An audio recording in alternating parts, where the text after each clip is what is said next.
네, 귀한 시간 내주셔서 인터뷰 응해주셔서 정말 진심으로 감사드립니다. 오늘 본격적으로 인터뷰에 들어가기 앞서서 선배님이 어떤 분야에서 어떤 일을 하시는지 간략하게 본인 소개 부탁드릴게요. 안녕하세요. 저는 이화여자대학교 통번역대학원 한일번역 18기 졸업생 양남윤이고요. 저는 지금 웹툰 로컬라이즈 PD로 일을 하고 있는데요. 간단하게 말하면 한국 웹툰을 일본어로 로컬라이즈를 하는 업무를 하고 있습니다. 네, 그러면 웹툰 로컬라이즈 PD라고 하셨는데 그 직업은 일반 번역사와 어떤 차이점이 있나요? 어, 이제 PD라고 하면은 흔히 방송국 PD를 제일 많이 생각을 하잖아요. 이제 방송국 PD는 방송 프로그램을 만드는 사람이라고 하면 저희는 웹툰을 제작하는 업무라고 보시면 될 것 같은데요. 하는 일을 좀 설명을 드리자면 일단은 스케줄을 짜는 걸로 시작을 해요. 그래서 뭐 이제 몇 화를 언제까지 번역을 맡기고 언제까지 편집을 해서 언제까지 납품을 한다. 그런 스케줄부터 짜고요. 그래서 거기에 맞춰서 이제 번역가님이 번역을 해주시면은 텍스트가 생기잖아요. 그럼 그 텍스트를 이제 만화니까 그림이 얹어야겠죠. 그 그림이 얹는 작업을 편집가 이제 님께서 해주십니다. 그러면 그 이제 편집된 작업물을 저한테 와요. 저가 그거를 이제 검수 작업을 시작을 하는데요. 여기서 이제 번역이 어떻게 잘 됐는지, 뭐 스토리 설정에 문제가 없는지 그런 거를 하는 번역 감수를 하는 게 좀 제일 중요한 일일 것 같고요. 근데 여기서 좀 특징적인 게 만화다 보니까 그림이잖아요. 그래서 말풍선이 제대로 이 사람이 말해야 되는데 저기 가 있다 그러면 안 되니까, 그리고 뭐 일본어는 오른쪽에서 왼쪽으로 읽어야 되니까 대사 그런 순서가 잘 됐는지, 뭐 효과음이나 대사 같은 폰트 같은 게 잘 들어있는지 그런 만화적인 요소를 이렇게 살피는 것도 좀 중요한 업무 중에 하나고요. 그래서 그렇게 그 완성을 해서 그 웹툰 플랫폼에 납품을 하는 것까지를 제 일이라고 보시면 돼요. 그래서 되게 많은 일을 하는데 그 중에 하나가 번역을 하고 있다. 그렇게 생각해 주시면 될 것 같습니다. 그러면은 일반 번역사와 되게 조금 다른 일들을 하고 계신 것 같은데, 번역을 전공하신 입장에서 현재 일하고 계신 분야만의 매력이나 장점이 혹시 있을까요? 일단은 제일 큰 장점은 웹툰이 재밌는 컨텐츠다. 그게 저는 제일 장점인 것 같은데, 이제 후배님도 학교에서 수업을 들어보셔서 이렇게 아실 것 같은데, 번역 수업 들어가면은 재미없는 원문이 되게 많잖아요. 뭐 기사, 그쵸. 뭐 무슨 법률 문서, 뭐 소설 이런 것도 있기는 하지만, 근데 막 원문이 너무 재밌어, 너무 웃겨 이런 건 없잖아요. 근데 제가 지금 재택근무를 하고 있거든요. 그러면 주변에 제가 막 깔깔거리면서 웃는다고 뭐라고 할 사람도 아무도 없고, 그래가지고 이제 검수를 하면서도 번역 감수를 하고 있는데 이렇게 대사 너무 재밌게 번역을 해주시거나 하면은 혼자 막 소리내서 웃기도 하고 그러거든요. 그래서 일단은 제 스스로가 재밌게 일을 할 수 있는 게 좀 제일 장점인 것 같고요. 그리고 이제 제가 웃었던 그 웃음 포인트가 있잖아요. 그거를 어떻게 해야 좀 일본인 독자분들도 같은 지점에서 웃을 수 있을까? 그거를 고민을 해서 좀 결과적으로 그런 웃음을 전달할 수 있다는 분야라는 점이 저는 되게 뿌듯하고 또 매력적이라고 생각을 합니다. 그러면 선배님이 대학원 졸업하신 다음에 바로 프리랜서로 활동하실 수도 있었는데 회사에 입사하신 특별한 이유가 혹시 있을까요? 아무래도 번역을 하다 보니까 프리랜서를 고민을 안 해본 건 아닌데, 일단은 가장 현실적이고 모두가 생각을 하시는 이유를 말씀을 드리자면, 매달 이제 일정한 금액이 안정적으로 제 통장에 들어온다는 점이 제일 메리트가 크다고 느꼈고요.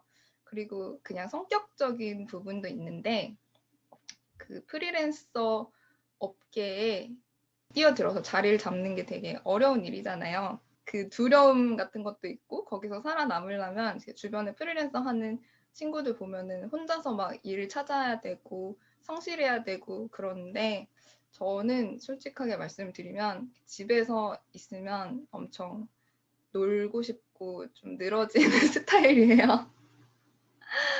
그래가지고 이제 내가 프리랜서는 하면은 좀 굶을 것 같다. 좀 조금이라도 회사 들어가면 강제성이 있으니까 회사에 들어가는 게 낫겠다 싶어서 선택한 부분도 있어가지고 이거는 그냥 개인의 성향, 뭐가 더 맞는지 그 문제이지 않을까 생각을 해요. 네. 그러면 프리랜서가 아니라 사내 번역가로 활동하고 싶은 후배들에게 이것만은 꼭 미리 준비해라라고 조언해주고 싶으신 것 있으신가요? 사실은 어쨌든 취업을 하는 거니까 꼭 번역사가 아니더라도 그냥 일반 취업하는 거랑 그렇게 크게 다른 거는 없어요. 뭐 경력이 있으면 제일 좋고 아니면 이제 우리가 통번역 대학원이라는 가장 좋은 스펙을 가지고 있지만 그래도 그런 언어 자격증, 뭐 영어 자격증 아니면 컴퓨터 자격증 그런 거를 가지고 있으면 또 이제 좋게 봐주시겠죠. 근데 그런 기본적인 거 말고 뭔가 특별하게 준비를 해라 그러면 저는 마음의 준비를 좀 하는 게 좋지 않을까 생각을 하는데 그게 뭐냐면 이제 번역이 아닌 일도 할 수 있다는 거를 생각을 많이 하셔야 될 것 같은데 회사에 따라서 물론 들어가서 진짜 번역만 하는 회사도 있을 수가 있는데 아닌 경우가 더 많거든요. 그러니까 저도 구인 사이트도 많이 들어가 보고 다른 일하는 친구들도 보면은 번역 말고도 뭐 통역은 당연히 이게 준비를 해야 될 것 같고 아니면 자료 리서치나 사무 보조 업무 그런 거를 하게 되는 경우도 있고요. 저는 이제 그 PD로의 업무의 일환이기는 하지만 프리랜서 분들 뭐 계약서 도와드린다거나 정산 업무를 해드린다거나 그런 일들도 하고 있어서 이제 번역만 하고 싶어서 회사에 들어갔지만 다른 일을 시키면은 해야 되는 게 회사원이잖아요. 그래서 좀 회사원의 마음가짐을 준비를 하면 좋지 않을까 싶습니다. 혹시 일하시면서 내가 이대 통번역 대학원에 나오길 잘했다는 생각이 든 순간이나 학교에서 배운 것들이 정말 실전에서 도움이 된다를 느낀 순간 혹시 있으실까요?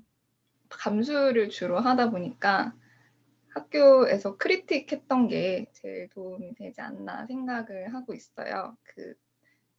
거의 모든 수업에서 크리틱을 하잖아요. 그러면 준비하는 것도 힘들고 막 열심히 해갔는데 까이고 나도 까야 되고 그러면은 되게 힘들고 막 자존감도 떨어지고 내가 제일 세상에서 번역 못하는 것 같고 막 그런 생각이 들잖아요. 그래서 저도 많이 좀 힘들었고 그랬었는데 이제 감수를 하다 보니까 그때 다른 사람의 번역을 많이 보고 지적을 해봤던 경험이 도움이 되는 것 같고요. 그 다음에 이제 저희 크리틱 하면은 꼭 이유를 설명을 드려야 되잖아요. 저는 한국어 네이티브인데 일본어 네이티브 번역사님들이 한 번역을 감수를 많이 해요. 근데 그러면은 이제 그분들이 이런 일 자주는 없는데 여기 제가 이렇게 번역한 거 왜 고치셨어요? 그러고 물어보면은 제가 이제 네이티브 앞에서 기죽지 않고 답변을 드려야 되잖아요. 근데 그때 아무래도 이제 교수님 앞에서 하던 그 짬바가 있으니까 네, 좀 당황하지 않고 이제 타당한 이유를 들어서 설명을 하는 게 좀 수월한 것 같아서 좀 그 괴로웠던 크리틱 기억이 지금은 제일 도움이 많이 되는 것 같아요.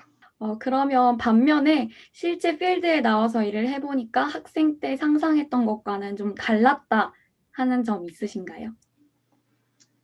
이거는 아까 회사 취직하려면 어떻게 해야 되는지 그런 질문 해주셨잖아요. 근데 이거는 반대로 프리랜서 지망하시는 분들한테도 조금 해드리고 싶은 말이긴 한데 번역을 잘하는 게 번역사로 1순위가 아니다. 그거를 뭔가 느끼고 있는 것 같아요. 많은 프리랜서 번역사 분들이랑 일을 하고 있는데 연락이 잘 되고 납기일 잘 맞춰주시는 분이 제일 좋아요. 그러니까 일하기가 제일 편하고 물론 실력이 좋은데 연락도 잘 되고 성실하면 제일 베스트긴 하겠지만 뭔가 같은 실력이라면 아니면 실력이 조금 부족하더라도 연락 잘 되고 그런 성실하신 분들이 좋은 평가를 받고 이제 오래 일을 하실 수 있다는 그런 점을 이 회사 일을 하면서 제일 많이 느끼고 있어요. 네.